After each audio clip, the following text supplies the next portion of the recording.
Usapang self-improvement. Sobrang importante ng self-improvement bilang lalaki. Kasi ano nga bang self-improvement? Self-improvement is improving yourself. So, kung meron sa inyo out of shape, paano ka gaganda katawan mo? Mag-gym ka, self-improvement. Kung meron sa inyo walang knowledge, ano kailangan mong gawin? Mag-seek ng knowledge, mag-aral. Basa ng libro, kinig sa mga podcast, self-improvement. Kung gusto nyo naman, ano pa ba? Ano bang pwede? Kung gusto niyo naman, gumanda yung utak niyo, meditate kayo, self-improvement, pampaganda ng mental health. Kung nagsa-self-improvement ka, para mo siyang armor. Meron kang armor sa buhay mo. 'Di ba? Self-improvement ka, maganda katawan mo, matalino ka, maganda yung mental health mo, may armor ka ngayon. Pero yung self-improvement, hindi yan yung purpose mo as a man. Kumbaga, ano yan?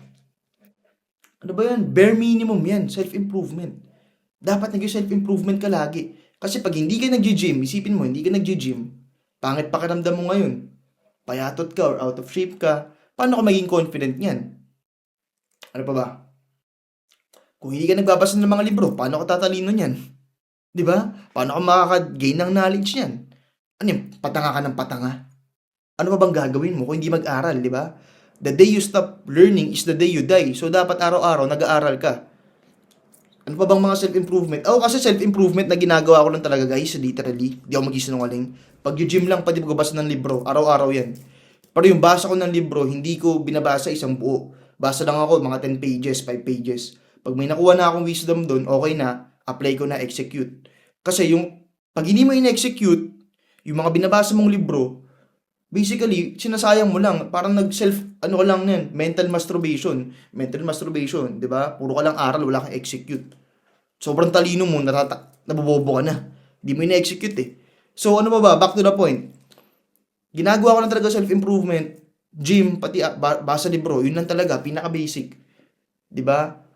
Sa mga nandito, yung self-improvement, bare minimum yan. Dapat nga 2 hours yun lang ginagawa yan eh. 1 hour gym, 1 hour 30 minutes gym, basa libro 30 minutes, tapos na. Focus na kayo sa purpose nyo. Ano ba yung purpose nyo as a man?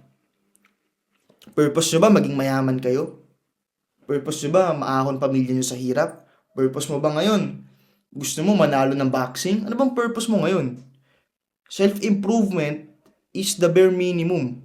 Hindi yan yung pinaka-purpose mo. Okay? Self-improvement para yung armor. Kung nag-self-improvement ka, tapos, for example ako, self-improvement muna ako, gym, basa libro. Pagtapos nun, make money na ako. Kasi yung purpose ko, gusto ko yumaman eh. Di ba? 2 hours lang ako basa libro, gym. Pagtapos nun, 14 hours, trabaho, make money. Pero kung gagawin ko 16 hours, puro basa ako libro, wala akong action, wala akong purpose. Eh di sayang lang, di ba? Pero, ano bang pinaka-point ko? Medyo nalilito-lito na ako eh. Ang pinaka-point ko lang, yung self-improvement, armor mo yan para sa purpose mo. Kung ikaw gusto mong yumaman, kung ikaw, yung purpose mo, gusto mong makakon pamilya mo sa hirap, pero hindi ka nag-self-improvement, mahihirapan ka. Kasi, gusto mong maahon pamilya mo sa hirap, pero katawan mo hindi okay. Hindi on point. Mahirapan ka. Kumbaga, energy level mo mababa, pagod ka agad. Paano yun? Eh kunyari, nag-gym ka, gusto mong maahon pamilya mo sa hirap. Eh di ngayon, yung energy levels mo sobrang taas. Gets nyo? Next naman, pagbabasa ng libro.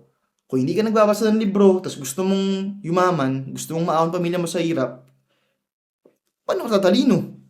Di ba? So, self-improvement, armor mo yan. Pero hindi yan purpose mo. Ulit-ulit ako dito, okay?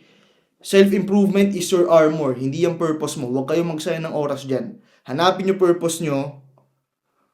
Kahit anong purpose pa yan, okay lang. Purpose nyo ba? Maahon pamilya nyo sa hirap. Yumaman ng sobra. Maging pinakamayaman sa bloodline nyo. Kayo nakakaalam yan. Self-improvement is your armor, not your purpose. Bare minimum yung self-improvement, bare minimum yan. Okay? Self-improvement is a way of life.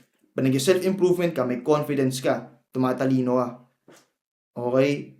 Yung iba sa inyo, self-improvement dito, ano yan, kulang kwenta yan. Sige, huwag ka mag-gym, huwag ka magpatalino. Ikaw bahala dyan. Huwag ka mag-improve. Di ba? So, mag-self-improvement kayo, tapos hanapin nyo yung purpose nyo.